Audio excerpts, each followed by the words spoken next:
Justice Mansoor Ali Shah और justice Athar Minallah जो हैं उन्होंने अपने रेजिग्नेशन जो हैं वो दे दिए हैं।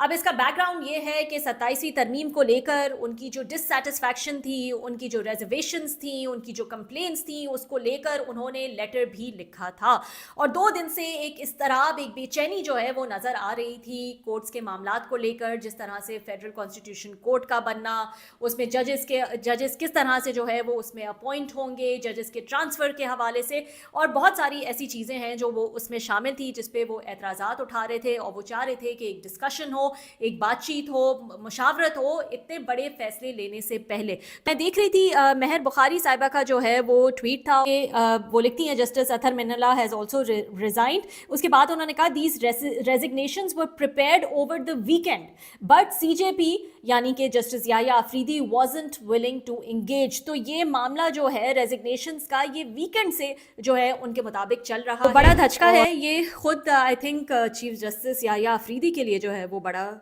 धचका है। ना सिर्फ उनके कॉलीग थे जस्टिस मंसूर अली शाह, बल्कि उनके साथ जो है वो पढ़े भी हैं, दे हैव स्टडीड टुगेदर। है कि कल शायद फुल कोर्ट इजलास जो है वो भी बुलाया गया था, लेकिन तमाम तरामीम जो हैं वो तो हो चुकी हैं। तो अब फुल कोर्ट इजलास बुलाने का क्या मकसद है, उसमें क्या चेंजेस और क्या चीज़ें रिवर्स हो सकती हैं। वैसे तो कोई जैसा कि लेटर में लिखा गया कि किसी किस्म की मुशावरत या सबको ऑन बोर्ड लेकर जो है वो ये डिसीजंस नहीं लिए गए, जबकि इतने इंपॉर्टेंट, इतने बड़े डिसीजंस जो हैं वो जुडिशरी के हवाले से थे।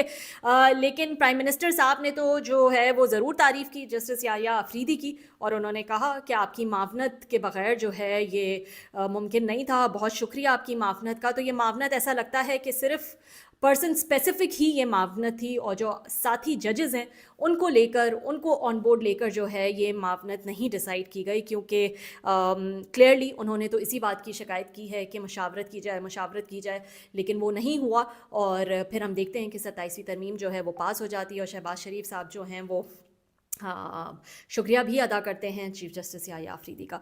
सो लेट्स सी अब क्या जो है वो आगे होता है। कुछ नाम भी सामने आ गए हैं कि फेडरल कॉन्स्टिट्यूशन कोर्ट के जजेस जो हैं वो कौन होंगे। उस हवाले से कुछ नाम जो हैं वो सामने आ रहे हैं कि ज़ाहिर जस्टिस अमीनुद्दीन जो हैं वही हेड करेंगे, वही कॉन्स्टिट्यूशनल बेंच के भी सरबराह हैं, वही वन ऑफ द फेवरेट्स हैं इस वक्त हुकूमत के, तो वही जो है वो हेड करेंगे कॉन्स्टिट्यूशनल कोर्ट को भी। और इसके अलावा जस्टिस बाकर नजफी और जस्टिस आमिर फ़ारूक भी जो है वो इसके रुकन होंगे, और ये तीनों ही लाइक माइंडेड जजेस हैं। तो ये वो लोग जो तनकीद करते थे कि साकिब निसार, बंदयाल लाइक माइंडेड जजेस हैं, तो फिर हम घूम फिर के जो है वो वहीं पर आकर खड़े हो गए हैं।